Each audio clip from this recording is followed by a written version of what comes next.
So, you know, we look like we're ready. But this is day one. It's about the work. And I've said that from day one. It'll always be the same message. It's about work. You got to go earn your right every year. It doesn't matter what the players are, the coaches, expectations, where you were, where you're going. We got to work, man. Wants to throw it to Stewart. He caught it. Billy Stewart with a first down. Oh, yes. The big man dives down to the 31-yard line. Oh, that is beautiful. Let me tell you something. I love this team now. I got goosebumps, gentlemen. I love this team. Fields looking pressured, hit from behind, taken down. Aiden Hutchinson got him. What do you think about the secondary? Just look at the name, C.J. Gardner-Johnson. You drafted Branch. It started off with that huge hit on Beasley. We call him things out. There's a big hit right away. And boom! Touchdown, Detroit Lions. Amon-Ra St. Brown. Goff dropped it in the bucket that time. We're in our window now to win. Aaron Rodgers exits the NFC North as a loser.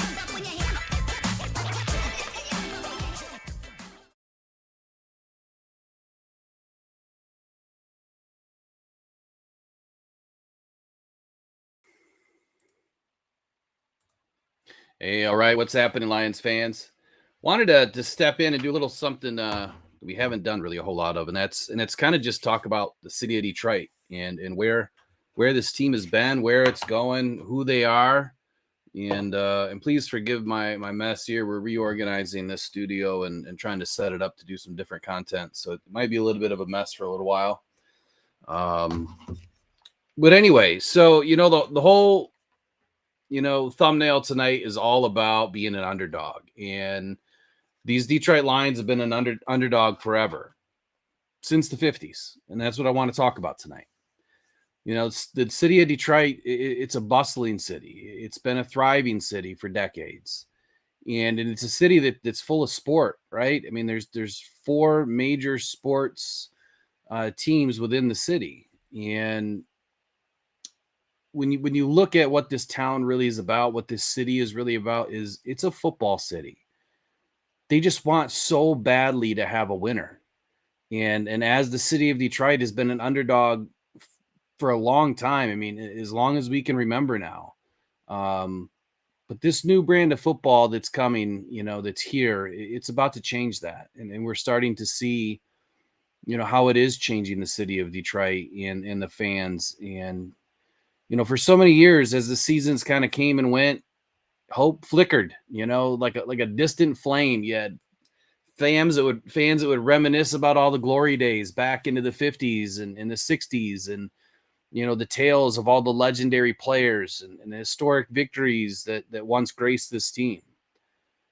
But ever since the last championship in 57, this team seemed to really offer nothing more than a string of bitter losses and shattered dreams for many fans throughout the state of Michigan, but especially in the city of Detroit. Be that as it may, though, I mean, there's generations of fans that have grown up with unwavering loyalty. I'm one of them to this Detroit Lions team and this organization. Whether it's the same old Lions fans, it's the paper bag wearing Lions fans, it's the orange out Matt Millen Lions fans. It doesn't matter. There's been plenty of different types of fans that have gone to this stadium to want to see a winner, and they haven't for decades, and now they are. So despite all the decades of disappointment and heartache for years, this team had been relegated to the shadows of being perennial underdogs, perennial losers, struggling to even break free of the chains of mediocrity that they were succumbed to. Yeah, beneath that surface, right? The surface of defeat that this team had saw so many Sundays. Something was brewing within this city and brewing within this organization. It just needed a chance to come alive, right? The torch needed to be passed from William Clay Sr. down to his son, to Martha, and now to Sheila Hamp Ford, who's a visionary and a fierce competitor herself. If you haven't had a chance to watch the video of about Martha and about Sheila Hamp and what she is and who she is and where she comes from, and playing tennis, at a college that didn't want women's tennis, very inspiring to listen to her story. But this torch gets passed to somebody, Sheila Hamp, this visionary, and a new wave of determination started to sweep through this organization. And it started with her and her vision and what she wanted to do. The hunt for change really began, with 2 new hires right away that the Lions were going to need. Was one, a no-nonsense head coach who has a passion for excellence and a penchant for being a gritty team. Dan Campbell took the stage, and the pursuit of greatness and earning everything they get was the only thing that mattered to him. He says it time and time again. He wants to earn it. He wants them to work for it. Whether it's a win or a loss, they earned it that day. Typically, you earn a loss by playing terribly. We all understand that. You earn a win by playing great. The second key hire that Sheila, brought in, well, really, they're kind of like the second and third key hire, because the first key hire was Chris Spielman, and bringing him in to help, lead the effort in finding the right guys. So anyway, the second key hire was the draft day genius himself and chess master, general manager Brad Holmes. He joined the fight together with Coach Campbell to bring a winner to Detroit. And that's all that they wanted to do. They wanted to reshape this team and build it for the city of Detroit and the fans of the Lions. So beginning in 2021, this team was gutted completely to the mud. A lot of people say it was gutted to the studs. I don't think so. It was gutted even further than that. You can forget the studs. They slowly and steadily rebuilt this foundation, laying brick by brick, nurturing a culture of selflessness and grit and unity and hard work and resilience. And you hear Dan Campbell speak to all those things week in and week out. They focused on every play, each game, week after week, season after season, and each season as a chance to get better by working for it, by earning it. The world did what, though? Skeptical, very skeptical of Dan Campbell, because he walked up to the mic and he started talking about biting kneecaps and taking hunks out of you, and whether you've got one ass cheek or 3 toes, he's going to kick your ass. It didn't matter what he said to the media. Nobody was believing in it. Nobody was believing in the hype. But the Lions began their ascent from the abyss of obscurity that day, that moment. When Dan Campbell took the mic, we knew at that moment it was different. This isn't the same old coach speak. And we haven't seen anything like this yet in Detroit. And where is it going to go? Nobody knew. They faced ridicule right away, doubt, skepticism at every turn. The critics dismissed their efforts as futile, unable to fathom the idea that the Lions could potentially reclaim their glory from 50 some odd years ago. And every single game, the Lions were always doubted. They were always the underdog. And that's what this story is all about. They were always slotted as the underdog, especially because we had a gimmicky head coach who was a lot, rough around the edges, from the mainstream media idea of what a head coach is supposed to be in the NFL.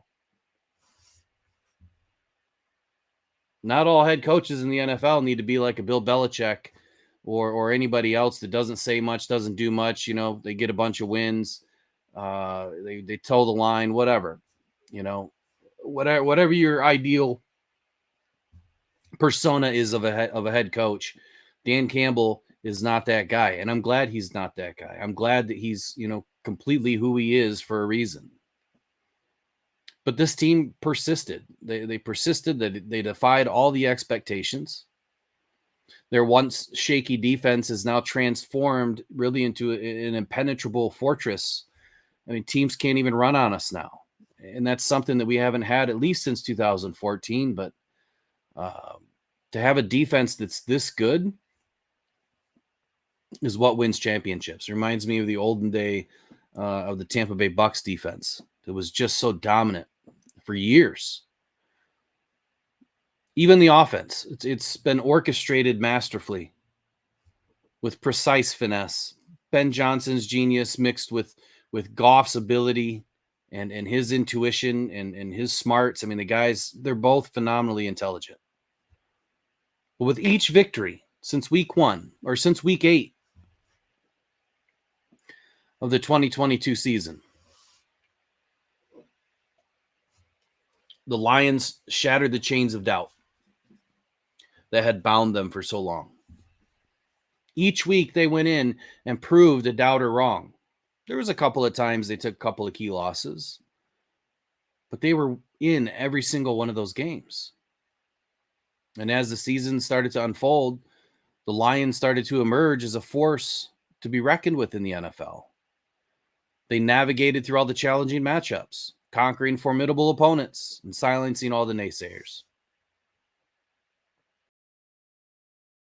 The ascent for the Detroit Lions was gradual, and it's been gradual since day one. It was a 3 to 4 year rebuild. You shouldn't have expected anything different than that. And quite honestly, many of you didn't expect anything at all.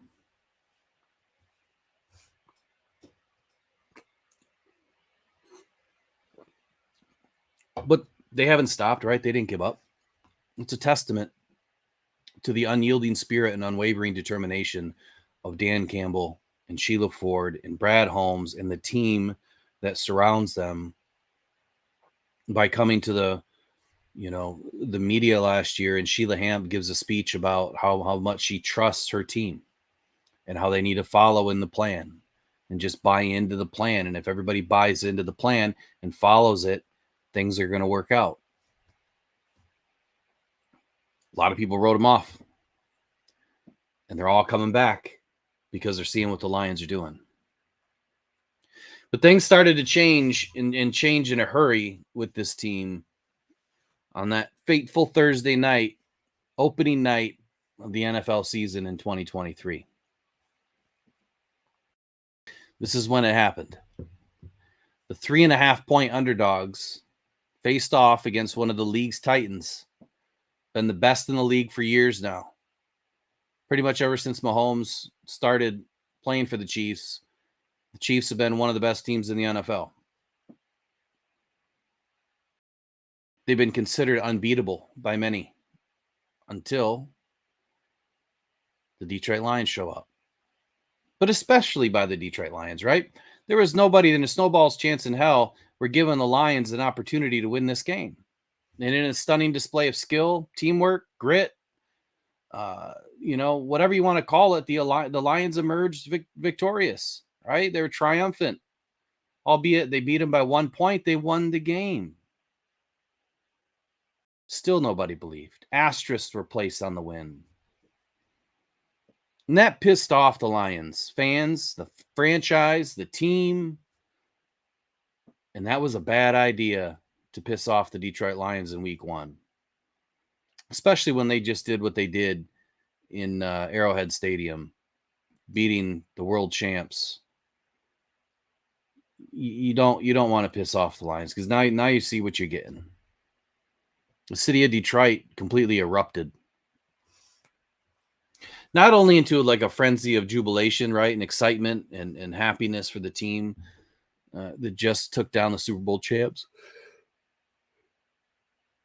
Excuse me, sorry. But the fans, I mean, they started flooding to the internet, euphoric, celebrating their team's hard work and everything that they did to earn that victory. You know, I feel like this newfound belief in the team is what's helping this team win too. People are buying in for once. Fans are buying in again. So let's talk about this underdog team. Week 2, the Lions are 1-0, and they're a 4.5-point favorite, hosting the Seahawks for the home opener. A game that saw the Lions defense hold off a stout running game to less than 83 yards on that day, mixed with the Lions coaching blunders, right? The clock management issues, and ultimately a loss in overtime that should have been a big win versus Seattle. A close game nonetheless, but a loss that's still stinging today versus the Seahawks, because the Lions really should have beat up that offensive line, right? They should have had a breakout game, but they didn't. The Lions defense really didn't disrupt the passing game like they should have. So the Lions walk in 1-0, right? 4.5-point favorite at home. They lose a game they should win.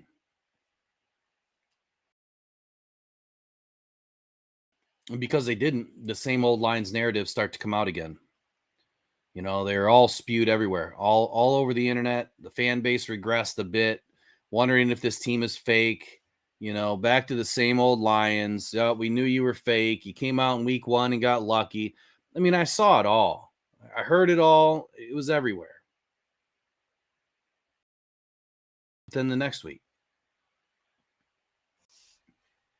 Lions are 1-1.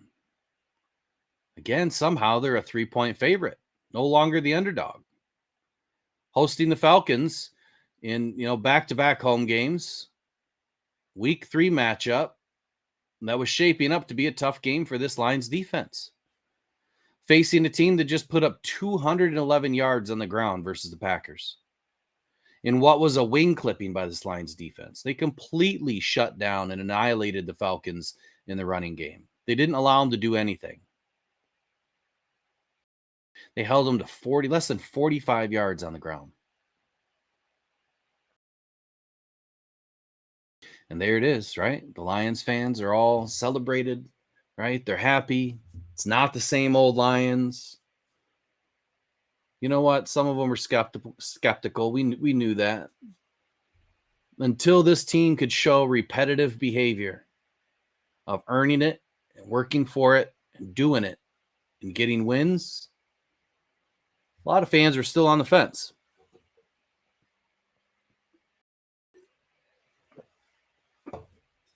So now what?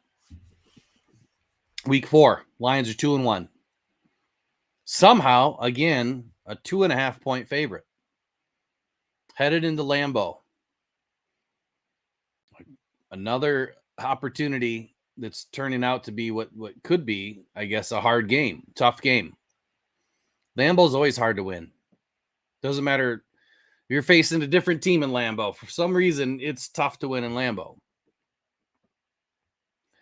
And again, the Lions dominated from the first snap of the whistle. They went on a tear, and they tore Jordan Love to shreds. It was so dominant. I mean, it was the most truest spectacle of a solid defense and high-powered offense doing what they wanted when they wanted and made Jordan Love just look like a D2 quarterback. So now the Lions are 3-1. They're headed back home, take on the winless Panthers. And you guessed it, a +9 favorite. Not an underdog, not anymore. Not in this town. The game that had so much riding on it, the revenge game, right? From the devastating loss that the Lions took last season, which quite honestly kept them out of the playoffs. It was that loss that kept them out. They win that game, they would have made it to the playoffs.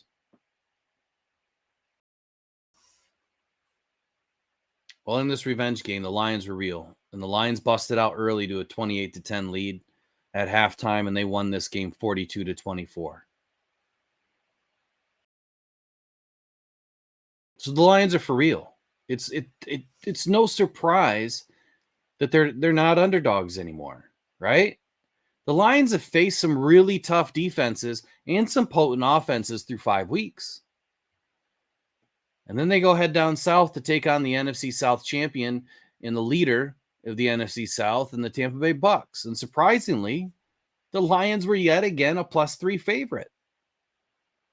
I can't tell you the last time the Lions have been favored in a game, besides this season, but this many games in a row.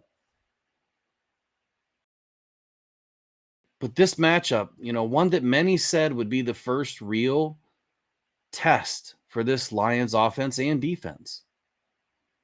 I didn't believe so much in the offense. I mean, I felt like, there was some good and bad on both sides of the ball. But as I said in the show last week, I expected the Lions to win this game, and they did. It started off slow. The Lions ended up winning in convincing fashion, in my opinion. Especially when it's a really hard-fought defensive game, it was fairly convincing. Keeping the Bucks out of the end zone that's a tough job to do. Winning 20-6. So to end this underdog story, the Lions have finally rewritten their underdog narrative. They've transformed from a perpetual loser moniker, right, that beat themselves, into formidable leaders in the NFL. The Lions were the kings of, late penalties, shooting themselves in the foot, late turnovers, so many opportunities wasted. There were some other reasons for it too, but so many opportunities wasted that nobody gave them a chance, especially in games where it's close or tight or it's a defensive, hard-fought game. And now these Lions legacy, this new legacy, is starting to be etched into the halls of football history of what the Lions are about to do. Now that they're sitting tied for the best record in football right now at 5-1. They started off last season at 1-6. And one season away, they're 5-1. Yeah, I see it, Robert Fournier. That's right, brand new Lions. But they're tied with the Niners and the Eagles, who have now lost. They have the Ravens on deck. Are you a believer in the Detroit Lions? I want you to let us know in the comments. And whoever sees this video, I appreciate it if you do me a favor and, like it, share, and subscribe to the channel if you like the information that you're hearing. Tonight was a different type of story. It was just giving you a little bit of some information about who these Lions are. Shaking this underdog story. Becoming somebody new is not easy. Transforming yourself is not easy. And doing it in the NFL is not easy. You see it time and time again. There's teams that they're spending boatloads of money and their team isn't getting any better. It really takes an intricate layering strategy of the right coaches, the right management, the right leaders, the right owner. And then you have to have all the right players, not just some, but all the right players, whether they're starters or role players, backups, practice squad guys. They all have to fit the mold of what you want your team to be. So underdogs no more. That's the moral of this story. The Lions are going to be winners. They're going to take the NFL by storm this season like we expected or hoped for. The Lions are a half a season ahead, in my opinion. I thought that they would be at this point right now by week 8 or 9 of this season. So they're early, and that's going to be great, for what they can do down the stretch. We're banged up, we're thin, but I'm not going to go into all that in this episode. This is the Underdog No More episode. Lions are going places. And I hope you're right here with me going places too. I hope you all have a great night. And whenever you get a chance and you watch the video, please like, share, and subscribe. Hit the notification bell so you know when we're going live or when we're dropping new content. We're now advertising everything on YouTube. So that's the only place you're going to be able to find us. We might share it to other socials, but YouTube it is. So, all right, y'all. Have a great night. And thanks for tuning in. Robert, good to see you, man. All right, take care. One Pride. Go Lions.